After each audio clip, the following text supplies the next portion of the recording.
খোলা মাঠে ডিম দেওয়া এই মা পাখির জীবনের সবচেয়ে বড় ভুল হয়ে গেল। এই মা একটু রাগী স্বভাবের ছিল। ডিমে তা দিতে দিতে হঠাৎ সে নিজের থেকে অনেক বড় এক প্রাণীর দিকে দৌড়ে গেল, যে এক পা ফেললেই তাকে পিষে দিতে পারত, কারণ তার বাসা ছিল খোলা জমিতে আর সে তার ডিমগুলোকে বাঁচাতে চেয়েছিল। সে বারবার হরিণগুলোকে তাড়াতে লাগল।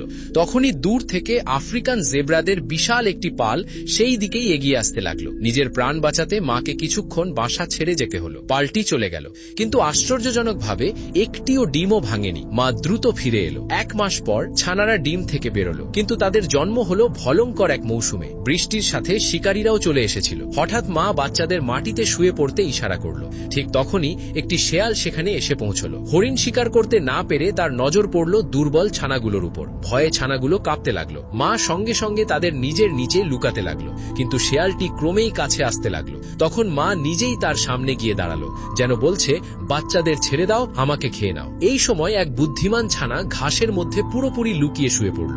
তার শরীরের দাগ ঘাসের সাথে এমনভাবে মিশে গেল যে শেয়াল তাকে চিনতেই পারল না। কিন্তু তখনই একটি পিঁপড়ে তার চোখে উঠে গেল। যন্ত্রণার পরও তাকে একদম স্থির থাকতে হলো, কারণ শেয়াল এখন খুব কাছেই।